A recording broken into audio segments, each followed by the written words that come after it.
Sir, आप कहते हैं कि एक ही जाति है गरीबी। मोदी जी कहते हैं केवल 4 जातियों की वो चिंता करते हैं, उसके अलावा उनको और किसी चीज की फिक्र नहीं। लेकिन भारतीय जनता पार्टी जब मुख्यमंत्री तय करती है तो छत्तीसगढ़ में दलित उठाती है, मध्य प्रदेश में ओबीसी उठाती है, राजस्थान में आपने एक ब्राह्मण को मौका दिया। तो आप भी तो ये पूरी सोशल इंजीनियरिंग कह रहे हैं। मतलब एक तरफ आप कहते हैं कि जातियों की अहमियत नहीं, 4 ही जातियां हैं, लेकिन आप तय करते हैं जाति के आधार पर भी। देखिए, आप इतने बड़े बड़े शब्द प्रयोग मत करिए, सोशल इंजीनियरिंग ये वो। अब ये देश की राजनीति ऐसे नहीं चलती है। 130 करोड़ लोगों का एक गुलदस्ता है।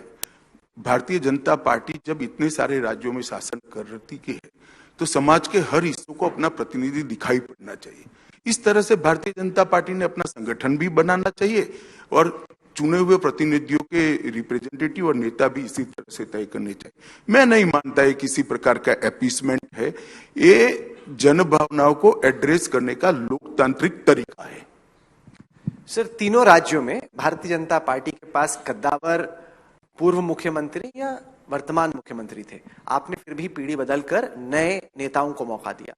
जब आप तय कर रहे थे कि किसको अगली बार कप्तान बनाना है और क्यों, आपके, नड्डा जी के, प्रधानमंत्री मोदी के जहन में क्या चल रहा था? किन किन फैक्टर्स को आपने ख्याल में रखा कि किसको तय करना है? देखिए, सबसे पहले भारतीय जनता पार्टी के लिए सबसे कद्दावर उसका अदना कार्यकर्ता होता है। जो छोटे से छोटा कार्यकर्ता है वो सबसे कद्दावर है।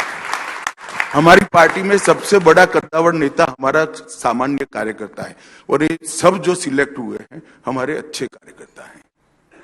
तो ये जो अभी आप जिक्र कर रहे हो कद्दावर नेता, वो भी तो कभी कार्यकर्ता थे, मैं भी कभी कार्यकर्ता था, बूथ का अध्यक्ष था।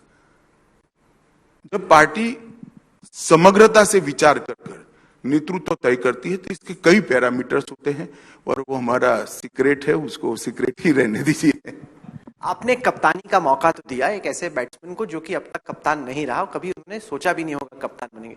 आपको कैसे मालूम कि कप्तानी करके इतने बड़े स्टेट को चला पाएंगे? देखिए, फैसले करने पड़ते हैं। जब भारतीय जनता पार्टी की आला कमान ने मोदी जी को मुख्यमंत्री बनाने का फैसला किया तब मोदी जी सरपंच का भी चुनाव नहीं लड़े थे। एमएलए छोड़ दो, सरपंच का भी चुनाव नहीं लड़े थे और उनको एक बहुत संपन्न राज्य का मुख्यमंत्री बनाया गया था। तो फैसले लेने पड़ते हैं और नेतृत्व इसी तरह से निकलता है।